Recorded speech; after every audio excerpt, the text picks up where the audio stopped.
Hola a todos, mi nombre es Sara y hoy vamos a estar reflexionando sobre el tema número 2, diferencias entre lenguaje oral y lenguaje escrito. Antes es preciso que veamos las siguientes imágenes. La imagen número 1, la número 2, la número 3, la número 4, la número 5, la número 6, la número 7. Vamos a ver aquí. Todas ellas tienen una porción común y es que tienen un mensaje, tratan de comunicar algo. Y es precisamente con lo que voy a iniciar, con lo que es el lenguaje. El lenguaje es la capacidad que tenemos nosotros los seres humanos para comunicar lo que sentimos, lo que pensamos, las emociones, las ideas simbólicamente. Aquí la vemos por medio de la escritura. Pero acá la vemos por medio de la oralidad, aunque físicamente o no lo podamos escuchar, pero en la imagen claramente se ve que la persona está hablando. O a través de formas no verbales, íconos o símbolos, como se dice. Entonces, hoy vamos a reflexionar sobre la diferencia entre estos dos o estas dos diferencias. Pero antes es preciso que sepamos como la adquisición o cómo adquirimos nosotros desarrollamos el lenguaje de una parte y el lenguaje escrito por otra. En la escuela, aproximadamente 30 o 35 años, no se valoraba el lenguaje oral como un objeto de estudio. Sí, hace este tiempo, o ya hace 10 años para acá, es que entre lingüistas y pedagogos ven que no es necesario o no es suficiente con que el hombre, el hablante, los emisores, las personas, los niños, simplemente aprendan y combinen las palabras con su significado. Es notorio que tienen que usarlas y entenderlas, dadas las circunstancias físicas, personales, psicológicas, culturales en las que ellas se puedan dar. Y para que el lenguaje oral se pueda dar completamente, es necesario la consolidación de la destreza o de la competencia comunicativa. Para poder alcanzar la competencia comunicativa, hay que también apoderarse de 4 competencias más. Comenzamos con la competencia lingüística. John la define como el dominio o el conocimiento del código lingüístico. La gramática por sí sola no tiene un concepto, por eso no se puede concebir. Es necesario tener el contexto. Es necesario que esta gramática se adecue o se adapte al contexto. Es por eso que está la competencia sociocultural. Hay la define también como el conocimiento de las normas socioculturales que regulan comportamientos comunicativos en entornos reales o en entornos específicos. Además de ello, hace falta una competencia o un conocimiento que nos permita regular o nos permita organizar el discurso. Es allí donde surge la competencia discursivo-textual. Y por último, para la adquisición de la competencia comunicativa es preciso dominar o tener el conocimiento de esos recursos que nos permiten valernos o solventar los problemas que se suscitan o que pueden darse en el proceso de interacción comunicativa. Para ello hay que tener una competencia estratégica. Cuando quizás la otra persona se quiera ir y no hemos terminado de dar nuestro mensaje, ¿qué se hace en esta situación? La competencia estratégica nos puede brindar estos recursos. Al tener o alcanzar estas 4 competencias, llegamos a las 4 competencias comunicativas, que es a partir de las cuales se gesta y se adquiere el lenguaje oral. Ahora bien, ¿cómo se adquirirá el lenguaje escrito? Ya hemos visto en clases con autores como Fernando y las autoras, quienes han planteado, además de otras formas, el lenguaje escrito también se manifiesta como esas capacidades que tiene el hombre para manifestar lo que siente, lo que desea, pero por medio del código lingüístico, por medio de la escritura. Pero ¿cómo cómo el ser humano desarrolla el lenguaje escrito. Bueno, las autoras Diferencias, entre, como ya lo había nombrado, ellas hablan de 5 niveles. El primer nivel, que es el donde el niño desarrolla la escritura a través de los dibujos. Sus trazos, ondulados o grafismos, aislados de los dibujos que representan para él una escritura que convencionalmente no lo sea. En el nivel 2 ya hay una variación en la línea de la grafía. Es decir, ya dejan de utilizar las que comúnmente debería ir adquiriendo para insistir en las que forman parte del nombre propio y así formar palabras, aunque no tienen ningún significado. Es muy importante acotar que en este nivel, según las autoras, los niños también van escribiendo de acuerdo a su nivel. Si van a escribir la palabra T, lo hacen tan largo como es. Si van a escribir la palabra mariposa, lo hacen tan pequeño como es. En el nivel 3, aquí ya la escritura va haciendo un poco de posesión, se va pareciendo un poco a la del adulto. Y donde surgen los sonidos, o se va dando un sonido a cada uno de los vocablos que el niño va escribiendo. En el nivel 4, se pasa a lo que es la hipótesis dialecto-alfabética, que es donde el niño va adquiriendo o destreza cuanto a la escritura y ya generalmente domina casi todas las letras. La diferencia o el problema que suscita aquí en este nivel es que inicialmente escribe todo y generalmente no separa las palabras. Y en el último nivel ya el niño tiene un dominio total de todo el sistema de escritura.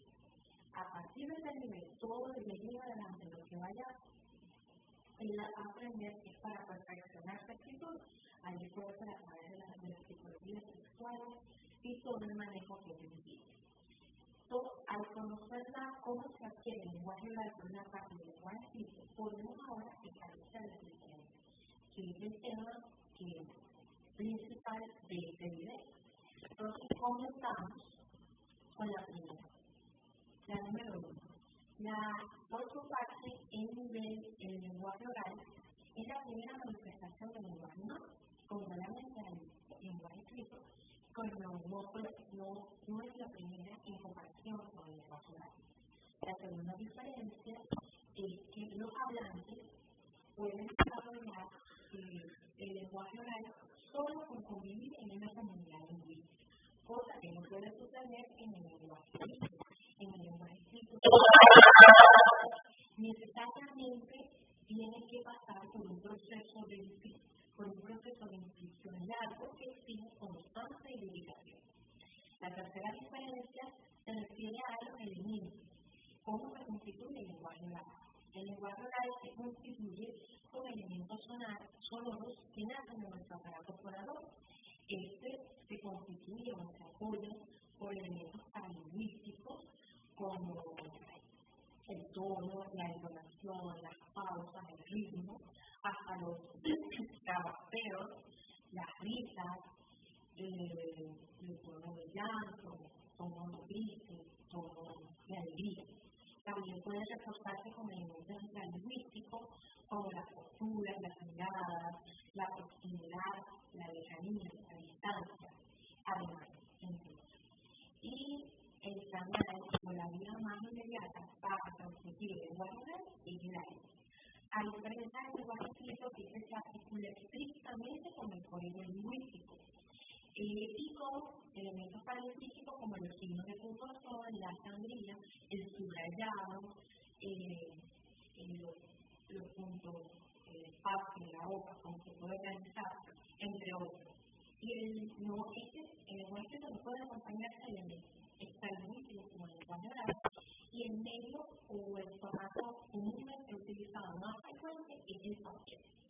Otra de las diferencias se refieren al uso. El lenguaje oral, por ser más inmediato, más frecuente, más práctico, es que más se usa, contrariamente con el lenguaje escrito, que en comparación con él es menos frecuente y menos usado en comparación con el lenguaje oral. En cuanto a la predicabilidad, a ser inmediato, se da tiempo real, de manera que depende notoriamente de la memoria. No puede traspasar o alargarse en el tiempo y en el espacio, cosa que sí puede pasar con el lenguaje escrito. En él se puede gestar, en el lenguaje escrito, puede conservar la inmutabilidad, no depende de la memoria, el lenguaje escrito, y además que a través de él se traspasa tiempo y espacio. O sea, la escritura puede durar mucho tiempo y puede además de eso manifestar el conocimiento, es decir, hacer orar. O sea, que yo puedo guardar esto durante un tiempo determinado y así haya cambiado las cosas, su intención puede perdurar en la vida. La otra diferencia se refiere al libro de los destinatarios. En el lenguaje oral, los destinatarios son limitados. Solamente el lenguaje oral puede ser separado para un número específico de personas, cosa que no pasa en el lenguaje escrito. En el lenguaje escrito hay un número limitado de destinatarios, porque pueden organizarse libremente. Asimismo, continuamos con las diferencias, tenemos que en el lenguaje oral se puede modificar debido a que es el tiempo real, es al instante. Las modificaciones pueden ser al instante y fáciles de intervención, cosa que en el lenguaje escrito puede variar porque si el mensaje ya ha sido emitido, no puede corregirse inmediatamente. La otra diferencia respecto a la categoría relación emisor y destinatario, en el lenguaje escrito, el emisor y el destinatario tienen una relación directa. ¿Por qué? Porque interactúan continuamente. Cualquier gesto que haga este destinatario ante el emisor puede hacerle ver a la mano que debe replantear lo que está diciendo. En cambio, en el lenguaje escrito, la relación entre el emisor y el destinatario es indirecta, de manera que él tiene que escribir y tiene que adecuar lo que escribe pensando en ese discurso que va a leer. Es decir, no solo debe pensar en quién lo va a escuchar, en qué es lo que va a decir, sino en cómo lo va a decir, para qué lo va a decir y en qué contexto se va a decir. En cuanto a la otra diferencia que menciona la organización, el lenguaje oral no exige una planeación previa. Ella se va dando y se organiza a medida que se va simultáneamente a la interacción. Porque en el lenguaje en el lenguaje escrito. En el lenguaje escrito tiene que haber una organización, una planeación previa porque debe organizarse el discurso. Debe haber una planeación, una ejecución, una edición y revisión constante de eso que se escribe, para evitar incorrecciones, para evitar contratiempos y que la interacción comunicativa vaya lo más clara posible. La organización, con respecto a la organización gramatical, en el lenguaje oral no existe una armoniosa organización, cosa que sí lo exige eficazmente en el escrito debido a que el emisor, la persona que emite ese mensaje, no va a estar presente cuando el lector lo lee, de manera que tiene que estar más clara. ¿Quién le va a aclarar eso? O aquellas incorrecciones, aquellas confusiones. Entonces, la organización gramatical debe evitar esas confusiones. En cuanto al vocabulario, en el lenguaje oral, el vocabulario es más sencillo, más abierto, más espontáneo, da lugar a las incorrecciones, a mentiras, a repeticiones, cosas que no suceden en el lenguaje escrito. En el lenguaje escrito el vocabulario es más refinado, más extenso porque al ser planeado previamente y organizado previamente, da lugar a poner palabras de acuerdo a los significados y de acuerdo al contexto. Esta también es muy exclusiva. ¿Qué quiere decir? Que no da presencia de cualquier expresión coloquial. Todo va a depender de la intención del contexto. En cuanto al contexto, en el lenguaje oral, el contexto es proceder en una circunstancia situacional. ¿Qué quiere decir? En espacios con caracteres sociales, culturales, espaciales, psicológicos, físicos. Y ese espacio es el que va a dar significado al texto. ¿Qué quiere decir? Que en ocasiones generalmente no tiene que ser tan explícito, porque porque el ambiente o el contexto puede ser más claro que eso que dice. Cosa que en el lenguaje escrito no pasa, porque en el lenguaje escrito no hay un contexto situacional, hay que crearlo lingüísticamente. Entonces, el lector, el emisor, el escritor, debe valerse del código lingüístico y utilizar todas las pistas que sean necesarias para incluir en su texto y que el lector pueda notoriamente identificar la intención comunicativa que quiere transmitir. Y finalmente, el lenguaje oral es más dinámico, más innovador, porque no pasa a los neologismos y a las expresiones coloquiales. En el lenguaje escrito hay una diferencia con respecto a esta categoría, porque este es menos innovador, es más cuidadoso, es más explícito, es más selectivo. Entonces, en ello, el empleo de los neologismos o de las expresiones coloquiales, como lo dije anteriormente, van a depender de la intención, del contexto y el para qué de eso que existe. Una vez establecidas las diferencias, me entienden implicaciones pedagógicas. ¿Cómo puedo adaptar yo esto a las situaciones de aprendizaje? Bueno, me atrevo a dar unas experiencias o mis experiencias dentro del ámbito universitario. Como muchos sabrán y como he comentado en clases, trabajo con los estudiantes de prácticas profesionales de lengua y literatura. Y me pasó no hace mucho tiempo que ellos tienen que diseñar su diseño instruccional, de manera de redundancia, en donde deben hacer sus planes de clases y trabajar con técnicas como estrategias didácticas. Las estrategias didácticas tienen un formato específico, pero al momento de redactar la técnica y el procedimiento de cómo debe ser esa estrategia, la estudiante ha presentado, o varios estudiantes han presentado dificultad. Cuando les tengo directamente, porque eso sucede en la asesoría, ella me plantea la estrategia que quiere oralmente y allí la puedo entender muy claramente lo que ella quiere hacer, lo que ella quiere transmitir. Al revisarlo en la parte escrita, en el lenguaje escrito, no dice nada de lo que ella me dice, de manera que es como dice Tom en el material facilitado de cómo enseñar la ortografía, entran como en una sobrecarga mental, porque al saber cómo diseñar la parte sintáctica, la parte léxica, la intención comunicativa, cuidar la ortografía, entonces entran en una sobrecarga en qué cosa no estudiar que descubren el mundo del entendimiento. Entonces, es como ya plantean las diferencias. Al ser el lenguaje escrito más, un proceso más lento, un proceso más cuidadoso, más organizado, más planeado, las estudiantes o los estudiantes universitarios en este caso tienen debilidades porque no representan generalmente lo que quieren transmitir y descuidan el dato.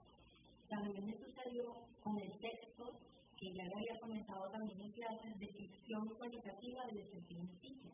Es un texto que se le pide en el informe final, donde el estudiante tiene que describir las experiencias que tuvieron en el sentimiento. En este texto, ellos también deben defenderlo o conversar oralmente. Al escucharla, uno puede entender claramente, porque claro, el lenguaje oral, como lo dicen, es más espontáneo, más sencillo, está sujeto a interrupciones, a muletillas, ellos pueden aclarar lo que no está claro. Y además que el contexto donde más puede hablar mejor con ella. Pero al leer el texto de naturaleza descriptiva, presenta redundancia, presenta fallas en ortografía, fallas en las propiedades con ese cuestión. Y generalmente no se entiende lo que ella quiere transmitir. Y aparte de eso, no está estructurado como un texto de naturaleza escrita. Entonces, eso me lleva un tiempo extra para enseñarles a cómo hacer los textos. O sea, es aquí, no sé si me van entendiendo, que hay un espacio entre la parte oral y la parte escrita. La parte oral la pueden explicar muy bien, pero en el momento de llegar al proceso de escritura, el proceso completo, tienen las habilidades, las órdenes. ¿Qué hice yo ante esta situación? Pues tuve que sacar un tiempo porque desde el programa no estaba, de enseñarles a cómo hacer este texto. Yo me apoyé en las bases de armas, anclaje, especialización, tematización, fuerza de relación. Entonces, le hice como una energía para que, claro, porque esto es un proceso de largo tiempo, una guía que les permitiera ver y le permitiera ir tomando paso por paso enseñarse este texto de naturaleza descriptiva y él vinculándolo con los aspectos que se necesitaban, que con lo que había hecho en su desempeño, con las estrategias que había aplicado, con los temas, los objetivos, los recursos, las notas que había tenido, qué tan efectivo había sido esto, y creo que entraron en lo que denominó también la sobrecarga mental, porque en esto de que ellas tenían que cuidar la estructura del texto, descuidar luego la intención. Es decir, pudieron seguir los pasos, pero dentro del texto había también debilidad de observación, debilidad de coherencia y debilidad de intención que era describir la experiencia del desempeño. De tal manera que la escritura es un proceso complejo, requiere tiempo, requiere dedicación. Se quiere ver que partiendo de las situaciones reales es que el mundo, o en este caso, los jóvenes van a aprender y en prácticas constantes es que pueden dominar y aprender a hacer este texto. Esto también es un ejemplo en el ámbito básico. No tengo experiencia como tal, pero tengo un hermano que está en tercer grado, que se llama Rafael, y él, en esos días que para su casa, y él me dice que estaba escribiendo o aprendiendo a escribir los números en letras. Él me pide que le diga una cantidad. Yo le dije 1217. Él, de forma oral, la pudo pronunciar muy bien. Y para escribir el número, lo escribió perfectamente bien. Al momento de escribir en letras, es que vino el conflicto. Primero, cuando yo escribí la palabra 200. Empezó a suprimir letras, 200, precisamente allí en la sílaba al escribir 200. Y la otra palabra cuando presentó conflicto, cuando escribí 17. Y allí fue donde más tuve idea porque yo me pregunté, ¿y cómo fue con él? Y recordé, notoriamente, el texto de Kant y colaboradores en la enseñanza de la ortografía, que aquí, cuando empezamos a ver la relación entre la oralidad y la escritura, es que comienzan a emerger las fallas ortográficas, los errores ortográficos. Y reconocí e identifiqué que es a partir de ese momento que hay que enseñar, es decir, hay que haber una sistematización del metalenguaje. Es que yo puedo partir de esta realidad que él está viviendo para enseñarle la norma. Yo puedo decir que antes de elegir la Z o el fonema Z se transforma en C y podría escribir 17 con 6 y luego E. Porque también he presentado, si yo escribí 17 o cómo escribir 17, entonces realmente viene la formación ortográfica. De tal manera que este autor, que tiene la enseñanza de ortografía, me permitió reflexionar sobre que somos una cultura fuerte. ¿Por qué somos una cultura fuerte? Porque al plantearnos un texto escrito, notablemente tenemos que pensamos que el texto escrito está literado como para especialistas. Y me ha pasado con mis estudiantes universitarios y ahora con mis estudiantes. Pero él me hizo ver que hay que nacer, hay que necesitar escribir para enseñar la ortografía. Es decir, ¿qué quiero decir? Que en ese momento real yo pude enseñarle la norma. Y es cuando él se da cuenta que necesita escribir más, lo demás lo dejo de la saber cómo saber ejercer en las propiedades de su texto, cómo aprender las fallas ortográficas, cómo aprender los elementos sintácticos, los elementos lexicográficos, cómo aprender el contexto. De manera que la clave está en necesitar y sentir su necesidad por el escritura. Tal vez es un proceso complejo, pero no es imposible. Y en la constancia y